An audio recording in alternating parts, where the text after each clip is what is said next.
सम्पूर्ण प्यारा विद्यार्थी भाइ बहिनीहरूलाई स्वागत छ मेरो च्यानलमा जसको नाम रहेको छ एचएसबी सुरज। कक्षा 11 र 12 का अङ्ग्रेजी विषयका स्तरीय सारांश प्रश्नोत्तरका लागि मेरो यस च्यानल एचएसबी सुरजलाई सब्स्क्राइब गर्न नबिर्सनुहोला।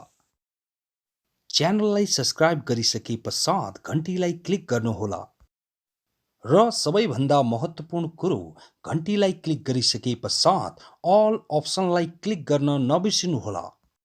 यसो गर्नाले मैले अपलोड गरेका हरेक भिडियोको सूचना तपाईँ आफ्नै मोबाइल फोन, ल्यापटप, डेस्कटपमा सजिलै प्राप्त गर्नुहुनेछ।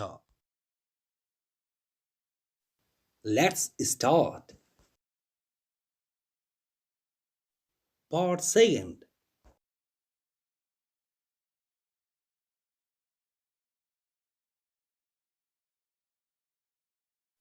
Short summary. The short poem Who Are You Little I is related to nature and its effect on the speaker. यो संक्षिप्त कविता को हो तिमी सानो आइ प्रकृति र त्यसको वक्तामाथि परेको असरसँग सम्बन्धित छ। This poem is quite short which includes only 8 lines. यो कविता सारै संक्षिप्त छ जसले 8 वटा हरफहरू मात्र सामेल गरेको छ।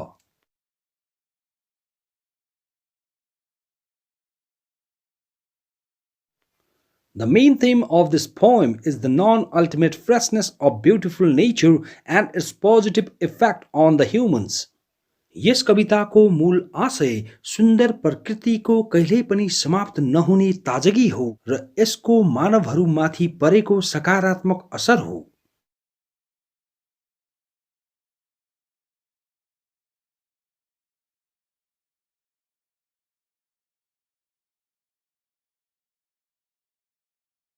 The poet E. Cummings has beautifully described a little boy, his location, and his acts of peering and feeling about beautiful and wonderful nature.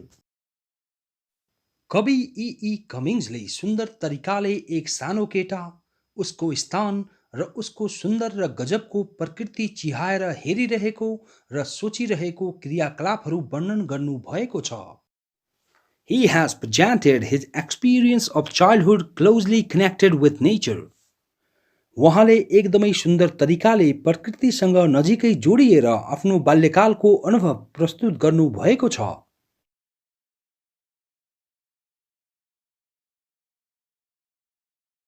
He has presented himself as a little I or a boy of 5 or 6 years old who keeps on peering beautiful golden sunset of November through some high window and pondering about the wonderful transformation of the day into the night in a very beautiful way.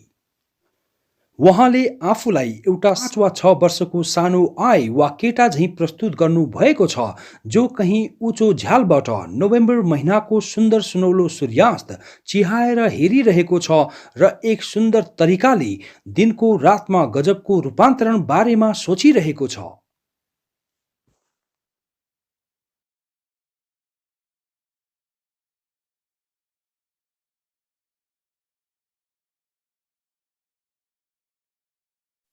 Important questions and answers from the textbook. Answer these questions. यी प्रश्नहरूको उत्तर दिनुहोस्। Question number A. Have you ever looked out through a window and taken pleasure in what you saw? के तपाईले कहिले एउटा झ्यालबाट बाहिर हेरेको र जुन कुरा हेर्यो त्यसको आनन्द उठाउनु भएको छ? If so, what did you look at? यदि त्यस्तो हो भने तपाईले केलाई हेर्नुभयो? And the answer is, yes, I have looked out through a window and taken pleasure in what I saw. हो मैले एउटा झ्यालबाट बाहिर हेरेको र जुन कुरा हेरे त्यसको आनन्द उठाएको छु।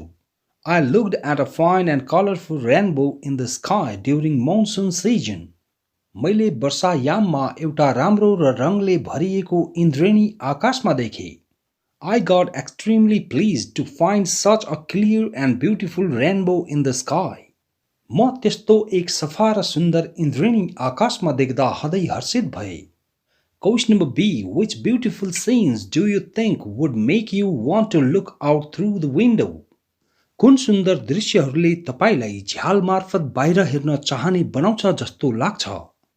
And the answer is, I think the beautiful scenes of nature as green hills, beautiful and colorful rainbow in the sky, drizzling rainfall in the jungle, birds flying during morning time, etc. would make me want to look out through the window. मलाई लाग्छ प्रकृतिका सुन्दर दृश्यहरू जस्तै हरिया पाखाहरू, आकाशमा सुन्दर र रङले भरिएको इन्द्रेणी, जंगलमा सिमसिमे पानी परिरहेको, बिहानीको समयमा चराहरू उडिरहेको इत्यादि मलाई झ्याल मार्फत बाहिर हेर्न चाहने बनाउँछ. Question number C. Do you write the pronoun I capital or small in writing? तपाई लेखाइमा I pronoun ठूलो लेख्नुहुन्छ वा सानो? And the answer is yes, I always write the pronoun I in the capital in my writing. हो म सधैँ मेरो लेखाइमा I सर्वनाम ठूलो लेख्छु. Grammar rules teach us that this particular pronoun or letter must be written in capital letter in case of writing. व्याकरण नियमहरू यो विशेष सर्वनाम वा अक्षरलाई लेखाइको मामिलामा ठूलो अक्षरमा लेखिनु नै पर्छ भनी सिकाउँछन्. It shouldn't be written in a small letter, otherwise it is considered to be wrong in English grammar. यसलाई सानो अक्षरमा लेखिनु हुँदैन, नत्र भने अंग्रेजी व्याकरणमा यसलाई गलत मानिन्छ. Answer the following questions. निम्नलिखित प्रश्नहरूका उत्तर दिनुहोस्. Question number A. Who can be the speaker of this poem? यस कविताका वक्ता को हुन सक्छन्? And the answer is the speaker of this poem can be the poet or E. Cummings himself. यस कविताका वक्ता स्वयं कवि अर्थात E. Cummings हुन सक्छन्. He has presented himself as a little boy here in this poem through recalling his childhood experience connected with nature.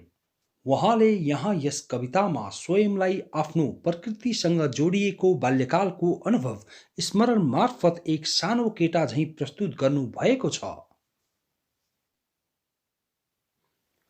Question number B. What is little I doing? सानो I के गरिरहेको छ? And the answer is little I is peering the beautiful and golden sunset of November from some high window and feeling about the beautiful way of transforming the day into the night.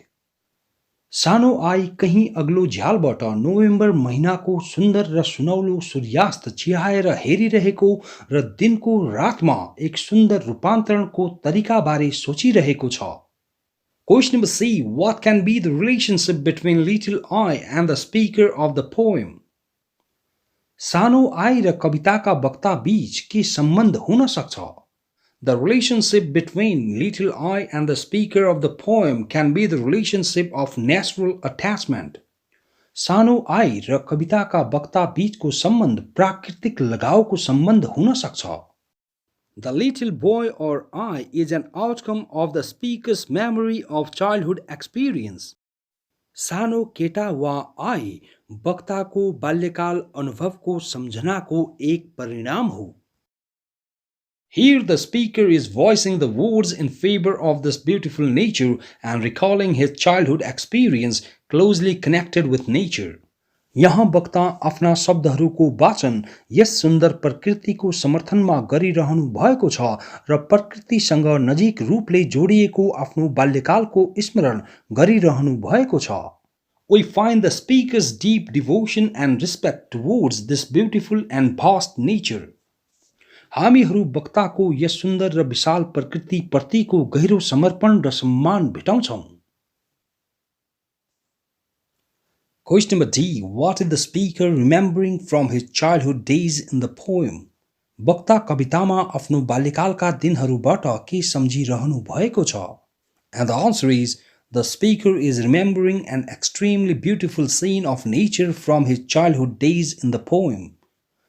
वक्ता कवितामा आफ्नो बाल्यकालका दिनहरूबाट प्रकृतिको हदै सुन्दर दृश्य सम्झिरहनु भएको छ. He is remembering himself as a little boy of 5 or 6 years in some high window who is peering and enjoying the beautiful golden sunset and its transformation in November. उहाँ स्वयंलाई कहीँ अग्लो झ्यालमा भएको 5 वा 6 वर्षको सानो केटा झैँ सम्झिरहनु भएको छ जो नोभेम्बर महिनाको सुन्दर सुनौलो सूर्यास्त र त्यसको रूपान्तरण चिहाएर हेरिरहेको र आनन्द उठाइरहेको छ. Question number E. What attitude does the speaker seem to have toward the child in the poem? कवितामा वक्ताको सानो बालकप्रति कस्तो प्रवृत्ति छ भन्ने देखिन्छ. And the answer is, the speaker seems to have a positive and lovable attitude towards the child in the poem. कवितामा वक्ताको सानो बालकप्रति सकारात्मक र प्यारो प्रवृत्ति छ भन्ने देखिन्छ.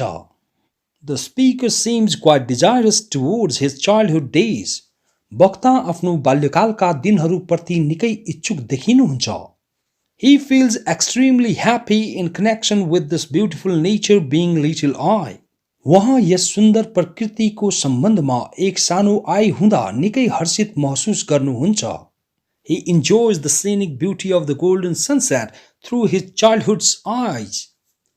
वहाँ आफ्नो बाल्यकालको आँखाहरू मार्फत सुनौलो सूर्यास्तको दृश्यात्मक सुन्दरताको आनन्द उठाउनुहुन्छ. He seems longing for his childhood days much. वहाँ आफ्ना बाल्यकालका दिनहरूको हदै इच्छा गरिरहेको देखिनुहुन्छ. Question number A. Why do you think Cummings has placed a semicolon between the words window and at? तपाईलाई किन कमिङ्सले झ्याल र मा शब्दहरूको बीचमा एक अर्धविराम राख्नु भएको छ भन्ने लाग्दछ? And the answer is, I think Cummings has placed a semicolon between the words window and to break the two different locations. मलाई लाग्दछ कमिङ्सले झ्याल र मा शब्दहरूको बीचमा अर्धविराम दुई स्थानहरू छुट्याउन राख्नु भएको हो. Here he has used a semicolon to distinguish the locations inside and outside the window. यहाँ उहाँले झ्याल भित्रपट्टि र बाहिरपट्टिका स्थानहरू छुट्याउन एक अर्धविरामको प्रयोग गर्नु भएको हो. Here the little boy is sitting inside the window and peering the beauty of November's sunset outside the window. यहाँ सानो केटा झ्याल भित्रपट्टि बसेर झ्याल बाहिरपट्टिको नोभेम्बर महिनाको सूर्यास्त चिहाएर हेरिरहेको छ. The placement of semicolon has created the description of two different locations in relation with boy's acts. अर्धविरामको स्थानान्तरणले केटाको क्रियाकलापहरूको सम्बन्धमा दुई फरक स्थानहरूको वर्णन सिर्जना गरेको छ. Question number B. If the speaker is the child grown up, why does he ask, who are you? यदि वक्ता हुर्केका बालक हुन् भने किन उहाँ को हौ तिमी भनी सोध्नुहुन्छ? And the answer is, he asks, who are you, because he is feeling good in his memory to find his childhood days of complete carefree life. उहाँ को हौ तिमी भनी सोध्नुहुन्छ किनकि उहाँ आफ्ना बाल्यकालका दिनहरूको पूर्ण बिन्दास जीवन भेटाउँदा आफ्नो सम्झनामा राम्रो महसुस गरिरहनुहुन्छ. He feels himself free from sufferings and burden of obligations. उहाँ स्वयंलाई पीडाहरू र बाध्यताहरूको बोझहरूबाट स्वतन्त्र महसुस गर्नुहुन्छ. He asks so to express the pleasures of his carefree childhood days that are closely connected with nature. उहाँ प्रकृतिसँग नजिक रूपले जोडिएका आफ्ना बाल्यकालका दिनहरूको खुशी व्यक्त गर्न यस्तो सोध्नुहुन्छ. Question number C. In this poem, an adult reflects on the childhood experience. यस कवितामा एउटा वयस्क बाल्यकालको अनुभवमा गहिराईले सोच्दछ.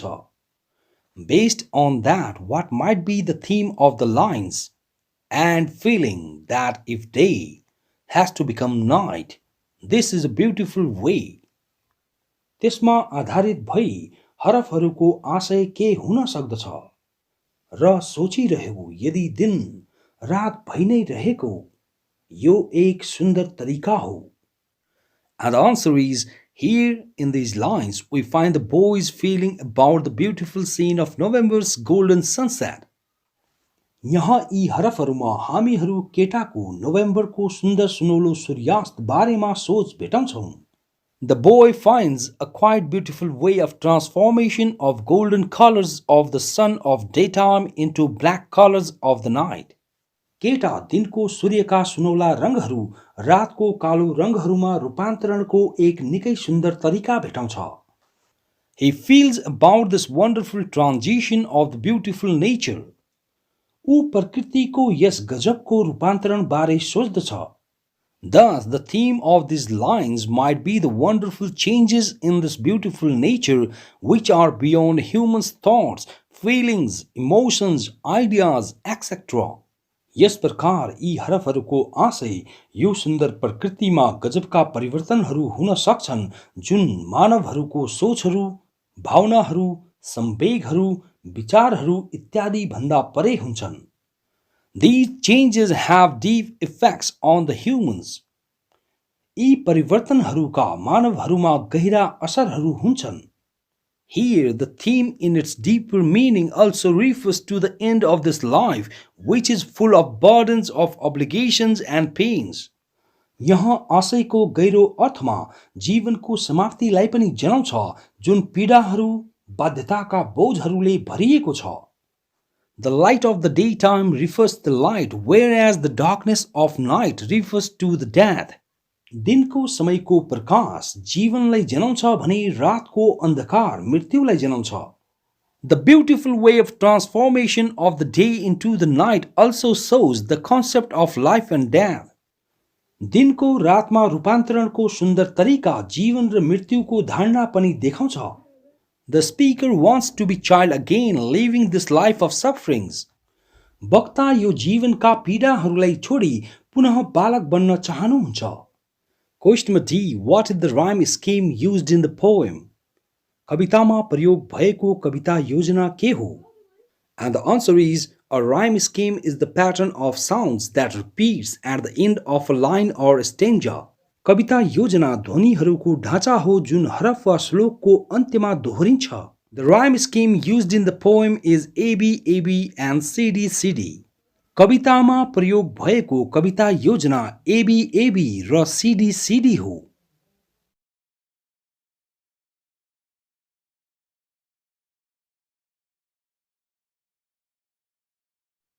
Question number E. Explain the pun in little I that is related to what he is doing. ऊ के गरिरहेको छ भन्ने सम्बन्धमा सानो आइमा श्लेष अलङ्कारको व्याख्या गर्नुहोस्. And the answer is, a pun is a joke that reveals different possible meanings of a word. श्लेष अलङ्कार एक मजाक हो जुन एक शब्दमा फरक-फरक सम्भाव्य अर्थहरूको खुलासा गर्दछ. It also refers to the words that sound alike but have different meanings along with humor. यो ती शब्दहरूको पनि खुलासा गर्दछ जुन सुन्दा उस्ता उस्तै हुन्छन् तर हाँसो साथ फरक-फरक अर्थहरू भएका हुन्छन्. Here in the act of the little I we find beautiful use of the pun. यहाँ सानो आइको क्रियाकलापमा हामीहरू श्लेष अलङ्कारको सुन्दर प्रयोग भेटाउँछौं. The little I is peering golden sunset of November. सानो आई नोभेम्बर महिनाको सुनौलो सूर्यास्त चिहाएर हेरिरहेको छ. The little I or the boy has been presented here in some high window. सानो आई अर्थात् सानो केटालाई कहीं उँचो झ्यालमा प्रस्तुत गरिएको छ. Here little I and high sound alike in rhyme scheme but create laughter for the readers to find out the meaning. यहाँ कविता योजनामा सानो आई र हाई अर्थात् उँचो उस्ता उस्तै सुनिन्छन् तर अर्थ भेटाउँदा पाठकहरूका लागि हाँसोको सिर्जना गर्दछन्. The speaker has presented little I in some high windows location. वक्ताले सानो आईलाई कहीं उँचो झ्यालको स्थानमा प्रस्तुत गर्नु भएको छ. Here the mismatched height of little I and window has been presented for the act of peering beautiful golden sunset of November which has created laughter. यहाँ सानो I र झ्यालको नमिलेको उचाइ केटाको नोभेम्बरको सुन्दर सुनौलो सूर्यास्त चिहाएर हेर्ने कार्यका लागि प्रस्तुत गरिएको छ जसले हाँसोको सिर्जना गरेको छ. Question number F. How does Cummings' use of lowercase letters affect your understanding of the poem? Explain. कसरी कमिङ्सको सानो अक्षरहरूको प्रयोगले तपाईँको कविताको बुझाइलाई असर पार्दछ व्याख्या गर्नुहोस्. And the answer is Cummings' use of lowercase letters affect my understanding of the poem. कमिङ्सको सानो अक्षरहरूको प्रयोगले मेरो कविताको बुझाइलाई असर पार्दछ. The use of lowercase letters in his poem have different literal meanings beyond their forms. उहाँको कवितामा सानो अक्षरहरूको प्रयोग तिनीहरूको रूपहरूभन्दा परै फरक साहित्यिक अर्थहरू छन्. The style of using lowercase letters is considered to be incorrect in writing English grammatical form. सानो अक्षरहरूको प्रयोग शैली अंग्रेजी व्याकरणको रूपमा गलत मानिन्छ. His use of lowercase letters here in this poem has created a lot of difficulties for me to grasp the actual meaning of the poem. उहाँको यहाँ यस कवितामा सानो अक्षरहरूको प्रयोगले मेरो लागि कविताको वास्तविक अर्थ लिन ज्यादै कठिनाइहरूको सिर्जना गरेको छ. Question number A. How does nature inspire the speaker in Who Are You Little I? Explain. कसरी प्रकृति वक्तालाई को हौ तिमी सानो आइमा प्रेरित गर्दछ व्याख्या गर्नुहोस्. And the answer is nature inspires the speaker a lot in Who Are You Little I? को हौ तिमी सानो आइमा प्रकृतिले वक्तालाई ज्यादै प्रेरित गर्दछ. The beauty of nature has made him recall his beautiful childhood experience. प्रकृतिको सुन्दरताले उहाँलाई आफ्नो बाल्यकालको सुन्दर अनुभव स्मरण गर्ने बनाएको छ. He finds himself as a little boy of 5 or 6 years old in his childhood. उहाँ स्वयंलाई एक 5 वा 6 सालको सानो केटा झैं आफ्नो बाल्यकालमा भेटाउनुहुन्छ. He keeps on peering the beautiful golden sunset and feels for the beautiful way of the transition of the day into the night. उहाँ सुन्दर सुनौलो सूर्यास्त चिहाएर हेरिराख्नुहुन्छ र दिनको रातमा परिवर्तनको एक सुन्दर तरिकाबारे सोच्नुहुन्छ. Question number B. Recall a childhood moment when you felt closely connected with nature. एउटा बाल्यकालको क्षण स्मरण गर्नुहोस् जब तपाईले प्रकृतिसँग एकदमै नजिक हिसाबले जोडिएको महसुस गर्नुभयो. Describe the time and place as well as your feelings and thoughts about it. समय र स्थान साथै त्यसबारे तपाईका भावनाहरू र सोचहरूको वर्णन गर्नुहोस्. And the answer is the most interesting moment in my life was the day when I experienced a fine rainbow in the sky. मेरो जीवनमा सबैभन्दा रोचक क्षण त्यो दिनको थियो जब मैले एक राम्रो इन्द्रेणी आकाशमा अनुभव गरे. During that time I was in 5th grade. त्यो समयमा म कक्षा 5 मा थिए. It was the time of my monsoon vacation. त्यो समय मेरो बर्खे बिदाको समय थियो. One Sunday after the rainfall, I got amazed to find the most beautiful rainbow in the sky in the morning time. एक आइतबार वर्षा पश्चात म बिहानको समयमा एक सबैभन्दा सुन्दर इन्द्रेणी आकाशमा देख्दा अचम्मित भए.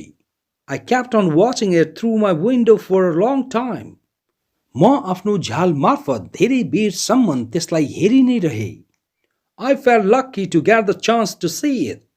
मैले आफूलाई त्यति राम्रो दृश्य हेर्ने मौका प्राप्त गर्दा भाग्यमानी ठाने. The beautiful scene of rainbow is still fresh in my life. इन्द्रेणीको सुन्दर दृश्य अझै पनि मेरो जीवनमा ताजा छ.